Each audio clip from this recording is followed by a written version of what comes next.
मरकुस अध्याय 8। बैतसैदा के अंधे को चंगा करना। उन्हीं दिनों एक दूसरे अवसर पर एक बड़ी भीड़ इकट्ठी हुई।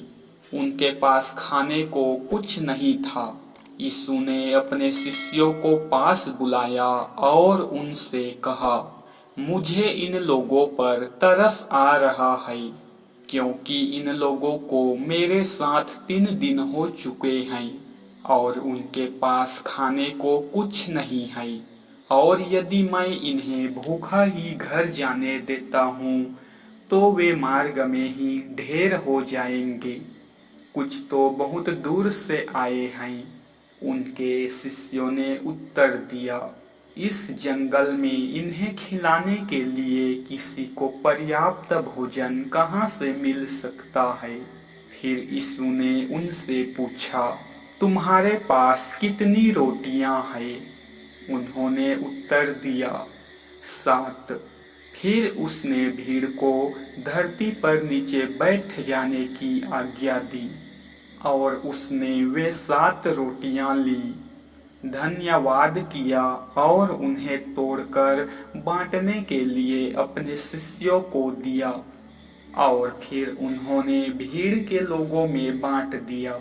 उनके पास कुछ छोटी मछलियां भी थी।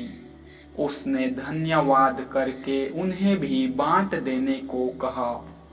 लोगों ने भर पेट भोजन किया और फिर उन्होंने बचे हुए टुकड़ों को इकट्ठा करके 7 टोकरियां भरी। वहां कोई 4000 पुरुष रहे होंगे। फिर यीशु ने उन्हें विदा किया और वह तत्काल अपने शिष्यों के साथ नाव में बैठकर दलमनूता प्रदेश को चला गया। फिर फरीसी आए और उससे प्रश्न करने लगे। उन्होंने उससे कोई स्वर्गीय आश्चर्य चिन्ह प्रकट करने को कहा। उन्होंने यह उसकी परीक्षा लेने के लिए कहा था। तब उन्होंने अपने मन में गहरी आह भरते हुए यीशु ने कहा, इस पीढ़ी के लोग कोई आश्चर्य चिन्ह क्यों चाहते हैं? इन्हें कोई चिन्ह नहीं दिया जाएगा। फिर वह उन्हें छोड़कर वापस नाव में आ गया और झील के परले पार चला गया। यीशु के शिष्य कुछ खाने को लाना भूल गए थे। एक रोटी के सिवाय उनके पास और कुछ नहीं था। यीशु ने उन्हें चेतावनी देते हुए कहा, सावधान, फरीसियों और हेरोदेस के खमीर से बचे रहो। हमारे पास रोटी नहीं है। इस पर वे आपस में सोच विचार करने लगे।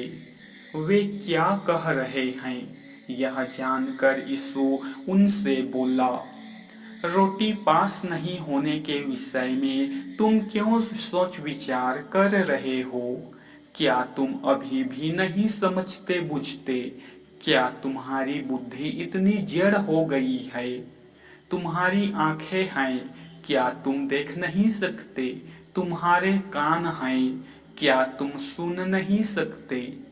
क्या तुम्हें याद नहीं जब मैंने 5000 लोगों के लिए 5 रोटियों के टुकड़े किए थे और तुमने उन्हें कितनी टोकरियों में बटोरा था?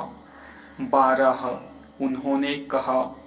और जब मैंने 4000 के लिए 7 रोटियों के टुकड़े किए थे तो तुमने कितनी टोकरियां भरकर उठाई थी? 7, उन्होंने कहा। फिर यीशु ने उनसे कहा, क्या तुम अब भी नहीं समझे? फिर वे बैतसैदा चले आए। वहां कुछ लोग यीशु के पास एक अंधे को लाए और उससे प्रार्थना की कि वह उसे छू दे। उसने अंधे व्यक्ति का हाथ पकड़ा और उसे गांव के बाहर ले गया। उसने उसकी आंखों पर थूका, अपने हाथ पर उस पर रखे और उससे पूछा, तुझे कुछ दिखता है? ऊपर देखते हुए उसने कहा, मुझे लोग दिख रहे हैं। वे आसपास चलते पेड़ों जैसे लग रहे हैं। तब यीशु ने उसकी आंखों पर जैसे ही फिर अपने हाथ रखे, उसने अपनी आंखें पूरी खोल दी। उसे ज्योति मिल गई थी। वह सब कुछ साफ साफ देख रहा था। फिर यीशु ने उसे घर भेज दिया और कहा वह गांव में न जाए। और फिर यीशु और उसके शिष्य कैसरिया फिलिप्पी के आसपास के गांवों को चल दिए। रास्ते में यीशु ने अपने शिष्यों से पूछा, लोग क्या कहते हैं कि मैं कौन हूँ? उन्होंने उत्तर दिया, बपतिस्मा देने वाला यूहन्ना, पर कुछ लोग एलियाह और दूसरे तुझे भविष्यवक्ताओं में से कोई एक कहते हैं। फिर यीशु ने उनसे पूछा, और तुम क्या कहते हो कि मैं कौन हूँ? पतरस ने उसे उत्तर दिया, तू मसीह है।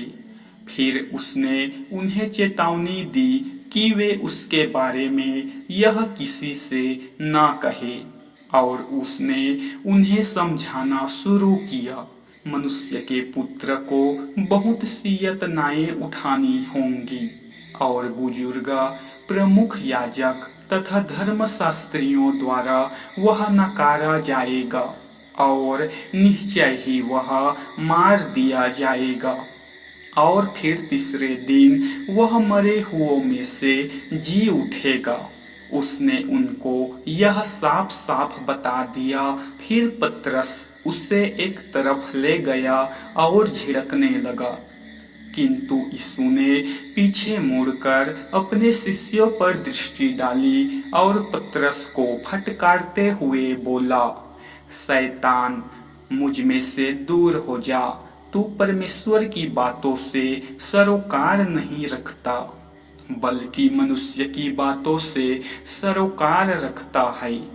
फिर अपने शिष्यों के साथ भीड़ को उसने अपने पास बुलाया और उनसे कहा, यदि कोई मेरे पीछे आना चाहता है तो वह अपना सब कुछ त्याग करे और अपना क्रूस उठाकर मेरे पीछे हो ले। क्योंकि जो कोई अपने जीवन को बचाना चाहता है उसे इसे खोना होगा, और जो कोई मेरे लिए और सुसमाचार के लिए अपना जीवन देगा उसका जीवन बचेगा।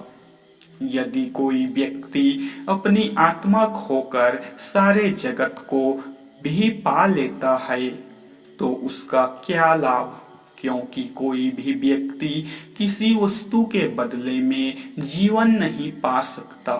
यदि कोई इस व्यभिचारी और पापी पीढ़ी में मेरे नाम और वचन के कारण लजाता है तो मनुष्य का पुत्र भी जब पवित्र स्वर्गदूतों के साथ अपने परम पिता की महिमा सहित आएगा तो वह भी उसके लिए लजाएगा।